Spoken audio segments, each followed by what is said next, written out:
사랑과 은혜가 풍성하신 우리 하나님 아버지 감사합니다. 오늘도 우리 한 사람 한 사람 하나님 이 새벽을 깨워주시며 또 하나님의 전으로 하나님 무탈하게 인도하시니 참으로 감사합니다. 하나님 오늘도 우리 한 사람 한 사람을 지켜주시고 인도하여 주시니 참으로 감사합니다.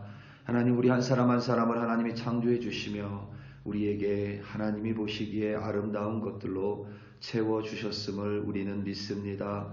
오늘도 살아가며 하나님 만나는 많은 이들 가운데 그들의 아름다운 모습을 볼 수 있는 눈을 허락하여 주시고 그것으로 그들을 위로하고 또 그들과 함께 하나님의 나라를 세워가는 우리 한 사람 한 사람으로 하나님 오늘도 인도하여 주시옵소서. 오늘 하루 함께 하실 하나님을 찬송합니다. 감사합니다. 예수님의 이름으로 기도드립니다. 아멘. 창세기 37장 12절부터 24절 말씀으로 주의 말씀을 증거합니다. 우리 다 함께 보시겠습니다. 능력받는 새벽기도, 응답받는 새벽기도, 성령과 함께하는 새벽기도. 할렐루야. 아멘. 우리말에 군뱅이도 구르는 재주가 있다라는 속담이 있습니다. 군뱅이는 하늘소와 사슴벌레 혹은 매미의 애벌레를 통칭하는 단어입니다. 그 작은 흰 애벌레를 보면 얼굴이 어디 있는지, 몸통이 어디며 또 다리는 있는지, 눈은 있는지 우리의 육안으로는 그것을 확인하기가 어렵습니다. 그런 애벌레도 구르는 재주 하나쯤은 있는 것처럼 누구에게나 우리 눈에 특별한 능력이 없어 보여도 그에게 분명히 남의 관심을 끌만한 재주 하나 정도는 꼭 있음을 지칭할 때에 군뱅이도 구르는 재주가 있다는 말을 사용합니다. 알버트 아인슈타인은 우리가 흔히 천재 물리학자로 알고 있습니다. 우리가 물리학이라는 순수 과학 분야의 문외한이라서 그렇지 아인슈타인이 물리학에 있어서 쌓아올린 업적은 말 그대로 대단한 일입니다. 그런데 알버트 아인슈타인이 정말 좋아했었던 일은 물리학 공부가 아니라 연구가 아니라 바이올린 연주였습니다. 분명히 물리학에 있어서 타고난 천재였지만 지금까지도 그 누구도 알버트 아인슈타인에 견줄 만한 물리학자가 없지만 바이올린을 켜는 재능은 알버트 아인슈타인에게 결코 주어지지 않았습니다. 농구 황제로 알려진 마이클 조던도 그렇습니다. 마이클 조던이 한참 전성기를 구가하던 시절에 돌연 은퇴를 선언했습니다. 그리고 이듬해에 프로야구 선수로 전환했습니다. 많은 사람들은 농구 황제가 야구 선수로 어떤 모습을 보일지 궁금해하며 관심을 두었습니다. 하지만 그의 야구 선수로서의 전적은 사람들의 기대와 달리 처참했습니다. 마이클 조던은 다음 해에 야구 선수를 그만두고 농구 선수로 다시 복귀했고 은퇴 전보다 훨씬 더 뛰어난 기량을 보이며 3년 연속 자신의 팀인 시카고 불스를 우승으로 이끌었습니다. 물론 마이클 조던은 자신이 야구에서 실패한 것이 아니라 그 시간을 통해서 농구에 더 열정을 갖게 됐다라고 말을 했지만 분명한 사실은 마이클 조던이 아무리 뛰어난 운동신경을 가진 농구 선수라 할지라도 농구에 있어서만 황제였지 야구에 있어서는 결코 일반 선수에 비해 뛰어나지 않았다는 점입니다. 이처럼 사람은 모두 구르는 재주라 부르는 다른 이들보다 뛰어난 재주를 가지고 있습니다. 때로는 그것이 마이클 조던이나 아인슈타인처럼 내 눈에도 보이고 다른 이의 눈에도 보이는 대단히 뛰어난 재주일 수도 있지만 사실 많은 이들은 눈에 잘 보이지 않지만 자신만의 뛰어난 점을 분명히 가지고 있습니다. 사실 하나님께서 그렇게 창조하셨습니다. 하나님께서 어떤 사람을 창조하실 때 그 사람에게는 그 어떠한 재능도 안 주시고 그냥 안 좋은 것들만 모아서 창조하신 것이 절대 아니지요. 성경 속에서도 우리의 은사가 각각 다르다라고 증거합니다.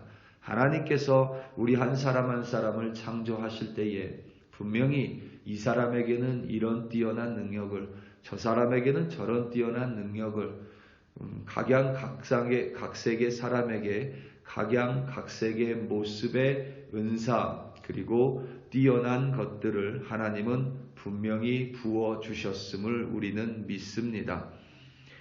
다만 어떤 사람이 가진 뛰어난 모습을 발견하는 것이 때로는 시간이 걸릴 때가 있다는 사실입니다. 문제는 항상 우리 눈에는 다른 이가 가진 다소 부족한 점들이 훨씬 더 잘 보인다는 사실입니다. 다른 사람이 가진 부족한 점은 누가 짚어주지 않아도 우리는 그것들을 아주 잘 보고 잘 발견하고 심지어는 그것에 대해서 해결책까지도 제시해 줄 수 있는 능력의 사람들입니다. 하지만 그 사람만이 가진 뛰어난 모습을 찾고 그것을 발견하고 그것으로 그 사람을 위로하고 격려하는 데에는 사실 생각보다 많은 시간이 소요됩니다. 이제 우리는 창세기 37장으로 넘어가면서 야곱의 이야기에서 요셉의 이야기로 전환합니다. 요셉이 어느덧 17세가 되었습니다. 요셉은 분명히 아버지 야곱의 편애를 받았습니다. 그도 그럴 것이 아버지 야곱이 가장 사랑했었던 아내인 라헬의 첫 번째 아들이 요셉이었기 때문입니다. 아버지는 요셉이 형들의 잘못을 악의적으로 고자질하는 모습을 보고도 그를 훈육하지 않았습니다. 그래서 요셉의 형들은 요셉을 미워했습니다. 가뜩이나 그런 요셉의 모습이 눈에 가시인데 어느 날 요셉이 꿈을 꾸었다며 형들에게 그것을 이야기합니다. 17살이나 되면 이미 그래도 어느 정도의 사고를 할 수 있는 나이임에도 불구하고 마치 7살 어린아이처럼 자신이 꿈을 꾸었다 이야기하고 또 그것을 자랑하고 또 형들의 잘못을 고자질하는 모습이 영락없이 어린아이의 모습과 같습니다. 들판에 곡식단이 있는데 자신의 단은 일어서 있고 형들의 단은 자신의 단을 둘러싸고 절을 했다라고 말을 합니다. 참 그렇지요. 자신이 그런 꿈을 꾸더라도 믿음이 있는 사람이라면 그것을 그냥 좀 간직하고 있어도 되는데 그것을 마치 자랑하듯이 이야기합니다. 또 꿈을 꿨는데 이번에는 하늘의 천체들이 자신에게 절을 하는 꿈이었습니다. 이번에는 형들의 미움을 말할 것도 없고 아버지 야곱까지 요셉을 꾸짖었습니다. 이런 요셉을 보면서 우리는 흔히 고자질쟁이 혹은 흔히 말해 소황제와 같이 여깁니다. 버릇도 없고 형님들에 대한 배려도 없고 다소 이기적이고 아나무인격과 같은 사람으로 보여집니다. 그런데 오늘 본문을 보면 그와 다른 요셉의 모습을 우리는 확인할 수 있습니다. 야곱이 요셉에게 형들이 잘 있는지 보고 오라고 시켰습니다. 오늘 말씀 13절입니다. 이스라엘이 요셉에게 이르되 내 형들이 세겜에서 양을 치지 아니하느냐 너를 그들에게로 보내리라. 요셉이 아버지에게 대답하되 내가 그리하겠나이다. 아멘. 야곱이 요셉에게 형들이 잘 있는지 보고 오라고 시켰고 요셉이 있는 지역은 야곱과 함께 헤브론입니다. 형들은 모두 양떼를 이끌고 세겜 지역으로 꼴을 먹이기 위해 양을 치기 위해 이동했습니다. 헤브론에서 세겜까지는 약 80km이고 마일로 하면 약 50마일 정도 됩니다. 차로 가면 금방이지만 도보로 여행을 하면 최소한 이틀 밤 혹은 사흘 밤을 길에서 유숙해야만 합니다. 그러니까 쉽지 않은 여정입니다. 그런데 요셉은 아버지의 명령에 토시 하나 달지 않고 그대로 순종합니다. 누구와 같이 가는 것이 아니라 너 혼자 그곳에 갔다 와라 그랬더니 그 말에 토시 하나 달지 않습니다. 싫다는 말 하지 않습니다. 아버지에게 네 그렇게 하겠습니다 라고 즉각적으로 순종하고는 혼자 바로 길을 떠납니다. 특별히 세겜은 아버지 야곱이 도망을 친 지역입니다. 디나의 사건으로 인해서 야곱의 가족들이 마치 야반도주하듯이 도망친 지역이 이 세겜입니다. 그런데 그 세겜 지역에 형들이 있습니다.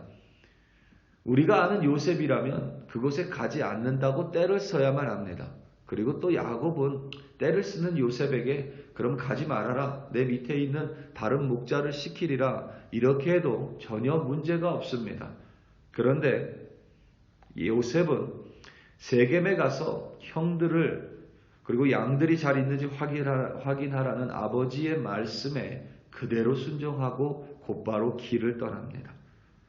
그곳의 히위 족속이 요셉이 야곱의 아들임을 알면 잡을 수도 있습니다.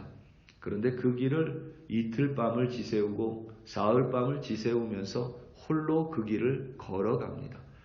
세겜에 도착하고 났는데 형들이 보이지 않습니다. 양떼가 보이지 않습니다. 들에서 방황을 하고 있었습니다.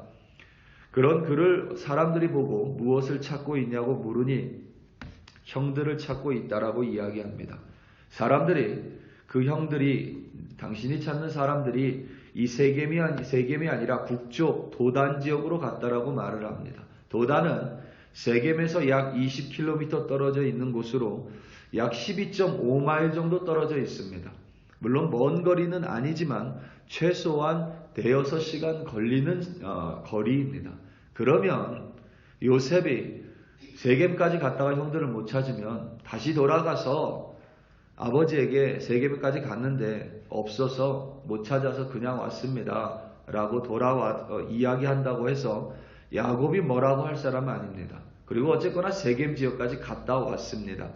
그 길 또한 쉽지 않은 길입니다. 그런데 요셉은 자신에게 주어진 아버지 야곱의 말씀, 그것을 마치 하나님의 말씀처럼 순종합니다. 그리고 도단까지 갑니다. 도단까지는 100km죠, 헤브론에서. 그리고 마일로 하면 최소한 65마일 정도 되는 거리입니다. 그 거리를 홀로 갑니다. 도단에 가서 형들이 그리고 양들이 잘 있는지 확인하기 위해 홀로 그 길을 갑니다. 그러니까 요셉은 비록 고자질쟁이일 수 있고 때로는 다른 이들을 좀 배려하지 못하는 이들일 수 있지만 요셉에게 있는 뛰어난 점은 그는 순종하는 사람이었고 아버지의 말씀을 마치 여호와 하나님의 말씀처럼 따르며 자신에게 주어진 일에 책임을 다하는 사람이었습니다. 그 모습을 애굽의 보디발 친위대장 집에서도 우리는 확인할 수 있고 나중에 애굽의 총리가 돼서도 그런 책임감 있는 요셉의 모습을 우리는 확인할 수 있죠. 그러니까 요셉에게 비록 부족한 부분이 많았을지라도 하나님은 요셉을 향해서 일관적이고 그리고 순종하며 책임감 있는 자로 그런 뛰어난 능력을 주셨음을 우린 분명히 확인할 수 있습니다. 또한 오늘 본문 속에서 우리는 르우벤의 다른 이를 배려하는 모습 또한 확인할 수 있습니다. 오늘 말씀 21절입니다. 르우벤이 듣고 요셉을 그들의 손에서 구원하려 하여 이르되 우리가 그의 생명을 해치지 말자. 아멘. 르우벤은 야곱이 레아에게서 낳은 첫 번째 아들입니다. 그러니까 장자입니다. 그런데 오늘 본문을 보면 요셉이 형들에게 오기도 전에 형들이 요셉을 먼저 알아봅니다. 요셉이 좀 부족해서 그 먼 길을 가는데도 색동옷을 입고 갔었던 것 같습니다. 그런 요셉을 보며 형들이 마치 악한 짐승들처럼 저를 잡아 죽이자라고 말을 건넵니다. 그때 유일하게 르우벤이 그것을 듣고 요셉을 그들의 손에서 구원하려 하여 형제들에게 우리가 그의 생명은 해치지 말자고 이야기합니다. 르우벤의 이러한 자비로운 마음, 그리고 르우벤이 가지고 있는 다른 이를 배려함, 그리고 속이 깊은 뛰어난 마음은 결코 오늘 본문에만 기록되어 있지 않습니다. 야곱이 라반의 집에 있을 때에 어머니 레아가 아버지의 사랑 때문에 힘들어하는 모습을 이 르우벤은 지켜봤습니다. 그리고 곡식을 추수할 때에 르우벤이 나가 허판 채를 발견합니다.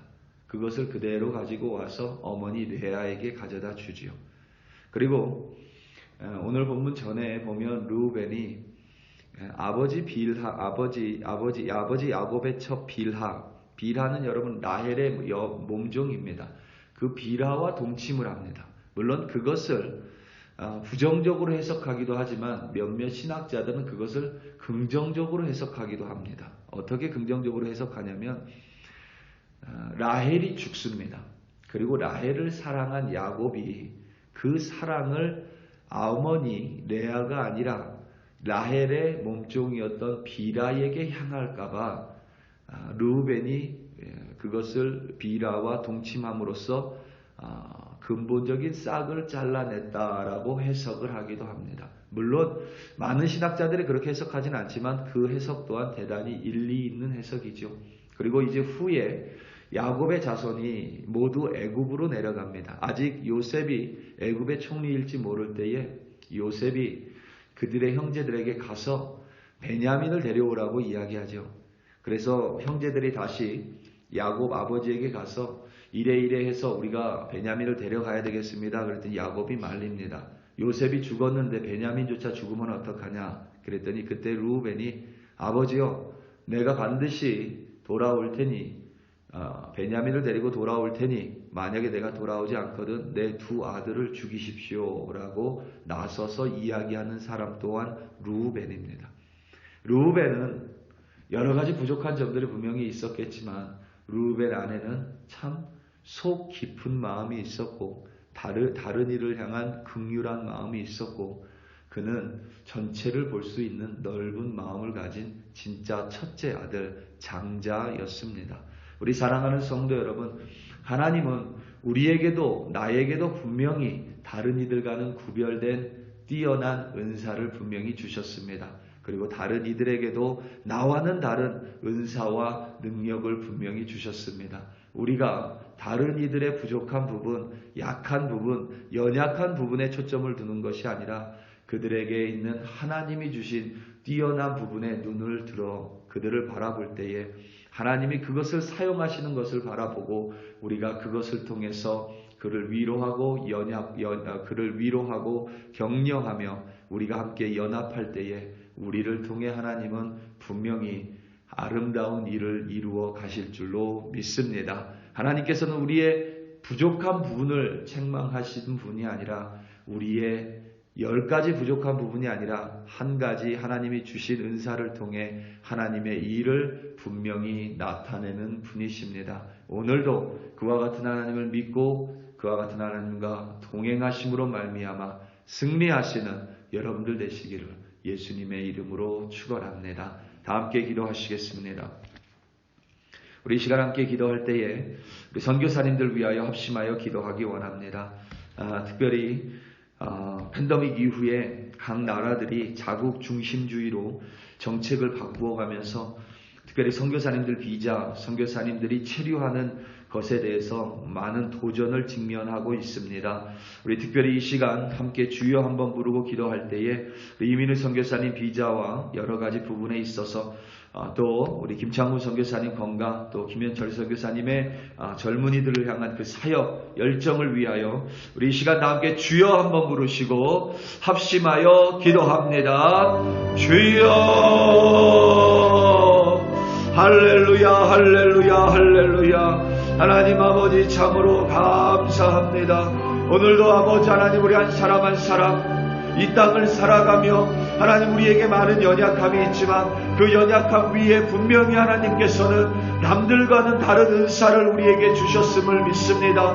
그 은사를 하나님께서 들어 사용하심으로 말미암아 우리를 통하여 하나님의 뜻을 이 땅 가운데 베풀어 주시고 우리가 함께 연합하여 하나님 앞에 나아갈 수 있도록 하나님 우리의 눈을 열어 주시옵소서. 다른 이들의 못한 부분과 연약한 부분을 비판하기보다는 그들 안에 하나님께서 주신 은사를 바라보고 그것을 통하여 위로하고 그것을 통하여 서로 연합하는 우리 한 사람 한 사람이 되게 하여 주시옵소서.